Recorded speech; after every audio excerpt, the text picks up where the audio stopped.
Hello everyone, আসসালামু আলাইকুম। তো এই ভিডিওতে আমরা দেখব হচ্ছে ইম্পারেটিভ সেন্টেন্স। ঠিক আছে, দেখেন, যে সেন্টেন্স দ্বারা আদেশ, উপদেশ, অনুরোধ, নিষেধ প্রকাশিত হয় তাকে ইম্পারেটিভ সেন্টেন্স বলে। সাধারণত ভার্ব দিয়ে ইম্পারেটিভ বাক্যগুলো শুরু হয়।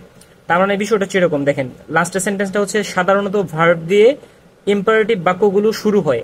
তার মানে এই স্ট্রাকচারটা হচ্ছে এরকম যে ভার্ব দিয়ে শুরু হবে স্ট্রাকচারটা। ঠিক আছে, এখানে সাবজেক্ট থাকবে না, যেমন ভার্ব প্লাস বাকি অংশ বসবে। তো এখানে আমরা একটা জিনিস মনে রাখবো, যখন ভার্ব দিয়ে বাকি অংশ থাকবে মানে ভার্ব দিয়ে সেন্টেন্সটা গঠিত হবে, তখন সেটা ইম্পারেটিভ হবে এবং সেই সেন্টেন্সের বাংলাটা হবে হচ্ছে আদেশ, উপদেশ, অনুরোধ, নিষেধ এই ধরনের বাংলা হবে। তার মানে হচ্ছে যখন ভার্ব দিয়ে শুরু হবে একটা সেন্টেন্স, ভার্ব দিয়ে শুরু হলে বাংলাটা আদেশ, উপদেশ, অনুরোধ, নিষেধ, ঠিক আছে, এই ধরনের বাংলা হবে, মাথায় রাখবেন। আচ্ছা, যেমন আমরা পাচ্ছি হচ্ছে গো হোম, বাড়ি যাও। দেখেন এখানে আমাদের সাবজেক্ট নাই। সাধারণত আমাদের ইম্পারেটিভ সেন্টেন্সে সাবজেক্টটা উজ্জ্ব থাকে। ঠিক আছে, উজ্জ্ব থাকে, সাবজেক্টে সাধারণত ইউ বসে। তো আমাদের সাবজেক্টে সর্বদাই উজ্জ্ব থাকবে। যদি সাবজেক্ট থাকে তাহলে তো আমাদের ইম্পারেটিভ সেন্টেন্স সেটা হবে না। ঠিক আছে, তার মানে হচ্ছে ইম্পারেটিভ সেন্টেন্সে কি থাকবে, ভার্ব মানে ভার্ব দিয়ে বাক্যগুলো গঠিত হবে এবং সাবজেক্টটা উজ্জ্ব থাকবে। যেমন গো হোম, বাড়ি যাও। দেখেন তো, আপনি যে বাড়ি যাও কাকে বলতেছেন? আপনার সামনে যে একজন ব্যক্তি আছে তাকেই তো বলতেছেন, বা আপনার সামনে অনেকজন ব্যক্তি আছে। তা আমরা জানি ইউ অর্থ তুমি, আপনি অথবা তুমরা, সবাইকে বোঝায়। ঠিক আছে, তো মনে করেন 10 জন ছেলে আছে এখানে আপনার সামনে, আপনি বলতেছেন গো হোম, তা সবাইকে বলতেছেন গো হোম, বাড়ি যাও, তোমরা সবাই বাড়ি যাও, এরকম বোঝাচ্ছে। ঠিক আছে, আচ্ছা, অথবা আপনি সিঙ্গেল ব্যক্তি থাকলে তখন আপনি যদি বলেন গো হোম, মানে তাকে আপনি ইন্ডিকেট করতেছেন তুমি বাড়ি যাও। কিন্তু আপনি এখানে ইউ গো হোম এটা বলতে পারবেন না। কেন? এটা যদি বলেন তাহলে সেটা অ্যাসার্টিভের স্ট্রাকচার হয়ে যায়, কারণ এখানে সাবজেক্ট থাকবে। আর যদি সাবজেক্ট না থাকে তখন সেটা ইম্পারেটিভ হয়। তার মানে গো হোম, বাড়ি যাও। রিড দ্য বুক, বইটি পড়ো। দেখেন এখানে হচ্ছে এই যে হোমটা হচ্ছে অ্যাডভার্ব, এই জন্য লিখছি বাকি অংশ। দেখেন এই দ্য বুক একটা কি বলেন তো? Read the book. এই দ্য বুক হচ্ছে একটা ফ্রেজ, এটা নাউন ফ্রেজ। আচ্ছা, ডু দ্য ওয়ার্ক, কাজটি করো। ঠিক আছে, দেখেন এখানে আমাদের ভার্ব দিয়ে শুরু হচ্ছে। আচ্ছা, তার মানে আমরা একটা স্ট্রাকচার পেলাম, ভার্ব প্লাস বাকি অংশ বসবে।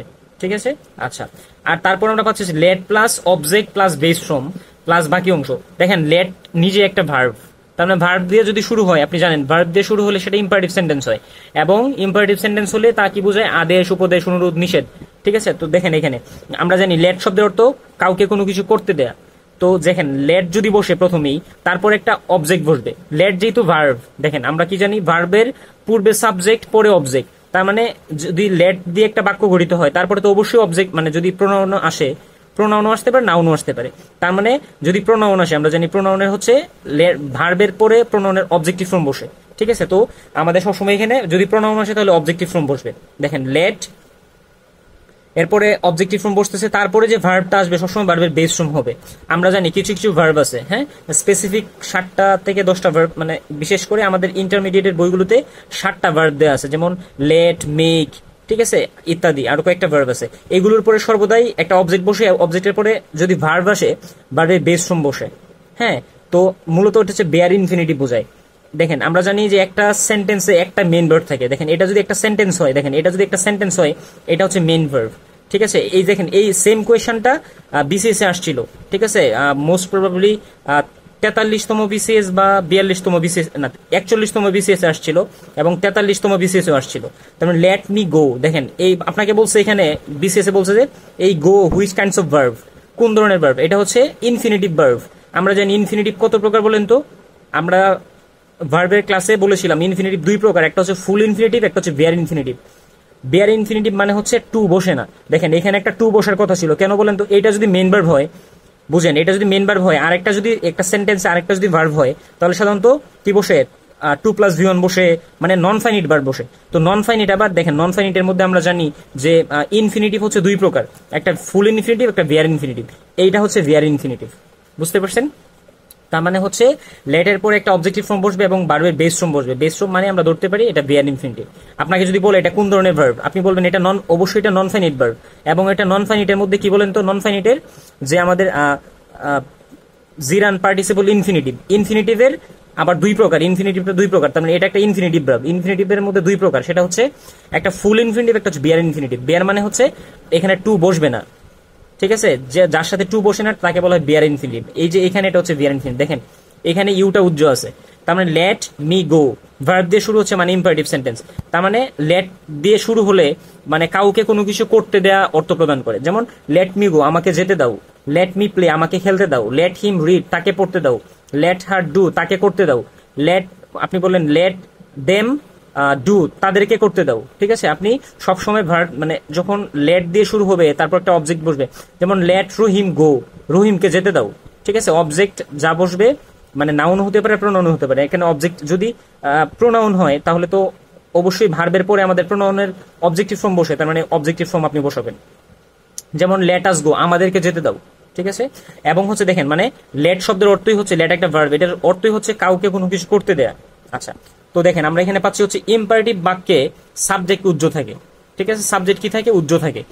এখন যেমন হচ্ছে গো হুম বাড়ি যাও, এটা হচ্ছে ইম্পারেটিভ সেন্টেন্স। এখানে সাবজেক্টে দেখেন ইউ ছিল, বাট ইউ লিখা যাবে না। ঠিক আছে, কিন্তু আপনি যদি এটা এভাবে লিখেন ইউ গো হুম তুমি বাড়ি যাও, দেখেন আমরা সাবজেক্ট আমরা পূর্বের ক্লাসে পড়েছিলাম যে সাবজেক্ট ভার্ব বাকি অংশ থাকলে অ্যাসার্টিভ সেন্টেন্স হয়। যদি আমাদের এই প্যাটার্নে থাকে তখন সেটা অ্যাসার্টিভ সেন্টেন্স হবে। ঠিক আছে, আচ্ছা তারপর আমরা আরো দেখবো প্লিজ, কাইন্ডলি, নেভার, এগুলো হচ্ছে অ্যাডভার্ব। কিছু অ্যাডভার্ব আছে, অ্যাডভার্ব গুলো সামনে বসতে পারে, তারপরে ভার্ব দিয়ে সেন্টেন্স হতে পারে। দেখেন অ্যাডভার্ব প্লাস ভার্ব প্লাস বাকি অংশ, দেখেন অ্যাডভার্বের আগে অ্যাডভার্ব বসতে পারে। মডার্ন ইংলিশে আমাদের সাধারণত কমা হয় না, আবার ট্রেডিশনাল ইংলিশে এখানে একটা কমা দেওয়া হতো, বুঝছেন? নেভারের পরে একটা কমা দিত, অলওয়েজের পরে কমা থাকতো, কিন্তু মডার্ন ইংলিশে কমা দেওয়া হয় না। তো প্লিজ ডু ইট, দয়া করে এটি করুন। নেভার টেল এ লাই, কখনোই মিথ্যা কথা বলো না। এই যে দেখেন নেভার, এটা একটা অ্যাডভার্ব। এইগুলো দেখেন এগুলো একটা অ্যাডভার্ব, এই প্রত্যেকটা হচ্ছে এক একটা অ্যাডভার্ব। অ্যাডভার্ব বসবে প্রথম, তারপরে ভার্ব দিয়ে বাকি অংশ হতে পারে। আচ্ছা, এখন আমরা দেখবো হচ্ছে দেখেন আমরা যখন হচ্ছে ইম্পারেটিভ সেন্টেন্স গুলোকে নেগেটিভ করব, কি করব? ইম্পারেটিভ সেন্টেন্স গুলোকে যখন নেগেটিভ করব তখন সেন্টেন্স গুলো সাধারণত কিভাবে গঠিত হবে? দেখেন আমি বললাম, মনে করেন হচ্ছে রিড দ্য বুক। ঠিক আছে, এই সেন্টেন্সটাকে যদি আমি কি করি? নেগেটিভ করি। এই সেন্টেন্সটাকে এখানে কি আমাদের বলেন তো এখানে কি সাবজেক্ট আছে? নাই। যেহেতু সাবজেক্ট নাই তো সাবজেক্ট তো আমরা আনতে পারবো না। ইম্পারেটিভ সেন্টেন্সকে আমরা নেগেটিভ করব। দেখেন ইম্পারেটিভ সেন্টেন্সকে যদি নেগেটিভ করি, আমরা জানি যে মেইন ভার্ব আছে যেহেতু, তার মানে আমরা কি আসবো? ডু নট আসবে। ঠিক আছে, do not read the book. দেখেন আপনি যদি নর্মালি একটা জিনিস বুঝেন, রিড দ্য বুক মানে বইটি পড়ো, তাকে আপনি উপদেশ করতেছেন বা আদেশ করতেছেন। ঠিক আছে, বইটি পড়ো। ডোন্ট রিড দ্য বুক, বইটি পড়ো না। ঠিক আছে, যেমন আমি বললাম গো টু স্কুল। ঠিক আছে, আমি বললাম গো টু স্কুল, স্কুলে যাও। আমি এটাকে নেগেটিভ করলে কি হবে? Don't go to school. আর এখন কথা হচ্ছে আপনি এখানে ইচ্ছা করলে ডাজ নট বসাইতে পারবেন না। কেন বসাইতে পারবেন না? কারণ আপনি জানেন এখানে একটা ইউ আছে উজ্জ, আর ইউ এর পরে ডু নট বসে। ঠিক আছে, আচ্ছা আর এটা মাথায় রাখবেন যে এখানে ইম্পারেটিভ সেন্টেন্সে যখন নেগেটিভ করতে যাব কখনোই ডিড নট আসবে না, কখনোই কি হবে না? ডিড নট আসবে না। ইম্পারেটিভ সেন্টেন্সে সাধারণত ভার্বের বেস ফর্ম দিয়ে সেন্টেন্সটা শুরু হয়। মাথায় রাখবেন কি ইম্পারেটিভ সেন্টেন্সগুলোর প্রথমে ভার্বের বেস ফর্ম দিয়ে শুরু হয়। দেখেন আমি যদি বলি সেন্টেন্সটা ডু ইট, এটি করো, তার মানে এটি নেগেটিভ যদি করি এটি করো না, তার মানে কি? ডোন্ট ডু ইট, এটি করো না। ঠিক আছে, আর যেমন আমি মানে গো দেয়ার, সেখানে যাও, তার মানে আপনি নেগেটিভ করলে কি হবে বলেন তো? ডোন্ট গো দেয়ার, সেখানে যেও না। প্লে দ্য গেম মানে ম্যাচটি খেলো। ঠিক, প্লে দ্য ম্যাচ। ঠিক আছে, আচ্ছা আপনি বললেন ম্যাচটি খেলো না, যেমন রিড দ্য বুক, বইটি পড়ো। বইটি পড়ো না, তার মানে কি বলবেন? Don't read the book. ঠিক আছে, দেখেন আমরা বলতেছি আমরা জানি নেগেটিভ এবং প্রশ্ন করতে গেলে, দেখেন নেগেটিভ করতে গেলে যদি এটা অ্যাসার্টিভের নেগেটিভ হয় তাহলে সাবজেক্ট বসবে, তারপরে এই do not, does not, did not আসে। হ্যাঁ, যেহেতু ইম্পারেটিভের তো আমরা সবসময় মনে রাখবো ইম্পারেটিভের নেগেটিভ করতে গেলে ডু নট আসবে শুধু। দেখেন তার মানে দেখছেন আমাদের এই যে আমাদের বেসিক গুলো যদি জানা থাকে এই স্ট্রাকচার গুলো আপনি ইজিলি ক্যাপচার করতে পারবেন। ঠিক আছে, দেখেন আমরা নেগেটিভ এবং প্রশ্ন করতে গেলে ডু ভার্ব গুলো অক্সিলারি হিসেবে আসে। যে বাক্যগুলোতে মেইন ভার্ব থাকে, তার মানে যে বাক্যগুলোতে মেইন ভার্ব থাকে, দেখেন ডু ইট, এটি করো, তার মানে এখানে ডু হচ্ছে মেইন ভার্ব, তার মানে ডোন্ট ডু ইট, এটি করো না। ঠিক আছে, ইম্পারেটিভে ডু নট শুধু আসে, মাথায় রাখবেন। এখন আমরা দেখতে পাবো এখানে হচ্ছে অপটেটিভ সেন্টেন্স। দেখেন অপটেটিভ সেন্টেন্স মানে কি? যে বাক্য দ্বারা মনের ইচ্ছা, কামনা, বাসনা, প্রার্থনা বোঝায় তাকে অপটেটিভ বাক্য বলে। ঠিক আছে, বা অপটেটিভ সেন্টেন্স বলে। দেখেন অপটেটিভ সেন্টেন্স গুলো সাধারণত মে দিয়ে শুরু হবে। কি দিয়ে শুরু হবে? মে দিয়ে শুরু হবে। মে, বুঝেন? কি দিয়ে শুরু হবে বলেন তো? মে দিয়ে শুরু হবে। তো এখানে আমরা পাচ্ছি হচ্ছে মেয়ের পরে কি থাকবে? এখন কথা হচ্ছে দেখেন মে দিয়ে শুরু হবে। এখন আপনি জানেন মে তো একটা মডাল অক্সিলারি ভার্ব। মে একটা কি ভার্ব বলেন তো? Modal auxiliary verb. দেখেন মডাল অক্সিলারি ভার্ব বসতেছে, তারপর সাবজেক্ট বসতেছে। আমরা জানি মে হচ্ছে মডাল অক্সিলারি, বা যত মডাল অক্সিলারি ভার্ব আছে তারপরে সবসময় ভার্বের কি ফর্ম বসে? বেস ফর্ম বসে। দেখেন মেয়ের পরে একটা ভার্বের বেস ফর্ম বসবে। এখন এই দেখেন প্লাস বাকি অংশ আছে না, এখানে প্লাস ভার্বের পরে তো বাকি অংশ বসতে পারে, অবজেক্ট থাকতে পারে, কোনো ফ্রেজ থাকতে পারে, ক্লোজ থাকতে পারে, ইত্যাদি থাকতে পারে। এখন কথা হচ্ছে এখানে আপনার এই ধরনের স্ট্রাকচার থাকা সত্ত্বেও দেখেন অক্সিলারি দিয়ে স্ট্রাকচারটা হচ্ছে, কিন্তু আপনাকে ফুল স্টপ দিতে হবে, ঠিক আছে, ফুল স্টপ হবে। অপটেটিভ সেন্টেন্সে কি হবে, ফুল স্টপ হবে। তখন এই ধরনের স্ট্রাকচার যদি থাকে তখন সাধারণত ইচ্ছা, কামনা, প্রার্থনা এই ধরনের অর্থ বোঝাবে। যেমন মে গড ব্লেস ইউ, এখানে আপনি প্রশ্ন করতে পারবেন না, মানে এখানে প্রশ্নবোধক চিহ্ন দিলে প্রশ্ন বোঝাবে, মানে সৃষ্টিকর্তা কি তোমাকে মঙ্গল করবে এরকম অর্থ বোঝাবে। কিন্তু আমরা তো মে গড ব্লেস ইউ আমরা জানি মে দিয়ে শুরু হলে, সাবজেক্ট বসলে, ভার্ব বসলে, ফুল স্টপ হলে কি হবে বলেন তো, এটা অপটেটিভ বাক্য হবে। ফুল স্টপ হলে আপনি এখানে কোয়েশ্চন প্যাটার্ন দিতে পারবেন না। তার মানে আমরা জানি স্ট্রাকচারটা হচ্ছে এরকম যে মে দিয়ে শুরু হবে, তারপর সাবজেক্ট বসবে, তারপর এই যে সবসময় এই যে দেখেন এটা যদি মডাল ভার্ব, এরপরে যে ভার্বটা আসবে সবসময় ভার্বের বেস ফর্ম হবে। আমরা জানি যে মডাল ভার্বের পরে আরেকটা কোনো ভার্ব আসলে, ঠিক আছে, সবসময় ভার্বের বেস ফর্ম হয়। এটা দেখেন এটা যদি নর্মালি কি আমাদের কোয়েশ্চেন স্ট্রাকচারের মতো হয় না, কিন্তু এই কোয়েশ্চেন স্ট্রাকচারে তো কি থাকবে, একটা কোয়েশ্চেন চিহ্ন থাকবে, কিন্তু এখানে কোয়েশ্চেন চিহ্ন থাকবে না, তাহলেই সেটা অপটেটিভ সেন্টেন্স হবে, ঠিক আছে। তার মানে মে ইউ বি হ্যাপি, তুমি সুখী হও, ঠিক আছে। এখানে বলতেছেন মে ইউ বি হ্যাপি, তুমি সুখী হও। দেখেন এখানে এই যে বি বেস ফর্ম, আমরা জানি বি হচ্ছে বেস ফর্ম, বি থেকে সৃষ্টি হয় এমিজার। তার মানে আপনি মে ইউ, ইজ বা আর এগুলো বলতে পারবেন না, বেস ফর্ম বলতে হবে, ঠিক আছে। আচ্ছা, তুমি সুখী হও, দেখেন তুমি দীর্ঘজীবী হও, দেখেন এইগুলো দ্বারা কি বোঝাচ্ছে, ইচ্ছা বোঝাচ্ছে, মানে আপনি কারো মঙ্গল কামনা করতেছেন, আপনার তার প্রতি কি ইচ্ছা সেটা প্রকাশ করতেছেন, বা কারো জন্য প্রার্থনা করতেছেন। তার মানে হচ্ছে তুমি দীর্ঘজীবী হও, দেখেন প্রার্থনা করতেছেন এখানে। তার মানে মে ইউ লিভ লং, দেখেন মে শি রিটার্ন সেফ, সে নিরাপদে ফিরে আসুক, দেখেন এই যে সে যে যেন নিরাপদে ফিরে আসে সেই জন্য আপনি কি করতেছেন, প্রার্থনা করতেছেন বা আপনার ইচ্ছা প্রকাশ করতেছেন, আচ্ছা, বা কামনা করতেছেন। আচ্ছা, তো আমরা এখানে দেখতে পেলাম মে রহিম লিভ লং, রহিম দীর্ঘজীবী হোক, আপনি রহিমের জন্য কি করতেছেন, প্রার্থনা করতেছেন। এখন আমরা দেখব মডার্ন ইংলিশে মাঝে মাঝে মে ছাড়াও অপটেটিভ হতে পারে, ঠিক আছে। আপনারা যখন ফেস দেখেন, তার মানে এই মেটা তখন উজ্জ্ব থাকে, তার মানে মে ছাড়াও কি হতে পারে, অপটেটিভ সেন্টেন্স হতে পারে। দেখেন যেমন আমরা হচ্ছে যখন আমরা ফেসবুকে স্ট্যাটাস দিই, ফ্রেন্ডদেরকে উইশ করি, তখন বলি মে গড ব্লেস ইউ, ঠিক আছে, আমরা বলি না মে গড ব্লেস ইউ, অথবা বলি গড ব্লেস ইউ, সংক্ষেপে বলি, তখন আমরা মেটা ইউজ করি না, তাই না। আমরা যখন মানে বার্থডেতে উইশ করি তখন বলি মে গড ব্লেস ইউ অথবা গড ব্লেস ইউ। দেখবেন যে অনেকেই ইউজ করে গড ব্লেস ইউ, যারা ভালো ইংলিশ জানে, আপনাদের ফ্রেন্ড লিস্টে যারা ভালো ইংলিশ জানে তারা দেখবেন যে তারা বলে গড ব্লেস ইউ। তার মানে বিষয়টা হচ্ছে এরকম, দেখেন এখানে একটা সে মূলত তার জন্য প্রার্থনা কামনা করতেছে, মানে সৃষ্টিকর্তার কাছে তার জন্য প্রার্থনা কামনা করতেছে যেন সে ভালো থাকে বা তার যেন মঙ্গল হয়। সেজন্য এখানে মে ইউজ করতে পারতো, বাট সে ইউজ করে নাই, কারণ মডার্ন ইংলিশে আমাদের মেটাকে উজ্জ্ব রাখা যায়। তো আমরা এখানে পাচ্ছি হচ্ছে এক্সক্লেমেটরি সেন্টেন্স, যে বাক্য দ্বারা আবেগ, দুঃখ, কষ্ট, রাগ, বিস্ময়, সুখ বোঝায় তাকে এক্সক্লেমেটরি বাক্য বলে, ঠিক আছে। দেখেন এক্সক্লেমেটরি বাক্যের স্ট্রাকচার গুলো সাধারণত হচ্ছে হাউ অথবা হোয়াট দিয়ে শুরু হয়। কি দিয়ে শুরু? হ্যাঁ, হাউ এবং হোয়াট দিয়ে শুরু হয়, এবং হচ্ছে অবশ্যই শেষে একটা এক্সক্লেমেশন চিহ্ন থাকবে। তো আমরা দেখবো যে তার মানে বলেন তো এই ধরনের স্ট্রাকচার থাকলে আমরা জানি এগুলো হচ্ছে ডাব্লিউএইচ কোয়েশন, তাই না। দেখেন ডাব্লিউএইচ তার মানে হাউ আমরা জানি ডাব্লিউএইচ কোয়েশনের মধ্যে পড়ে, ঠিক আছে। তো এগুলো থাকা সত্ত্বেও কোয়েশ্চেন প্যাটার্ন থাকবে না। এখানে কোয়েশ্চেন প্যাটার্ন থাকলে কি হবে, একটা কোয়েশ্চেন চিহ্ন হবে, কিন্তু এখানে কি থাকবে, একটা এক্সক্লেমেশন চিহ্ন থাকবে, মানে বিস্ময়সূচক চিহ্ন থাকবে। তার মানে এক্সক্লেমেটরি সেন্টেন্স গুলো যদি থাকে তাহলে আবেগ, দুঃখ, কষ্ট, রাগ, বিস্ময়, সুখ এগুলো প্রকাশ পাবে।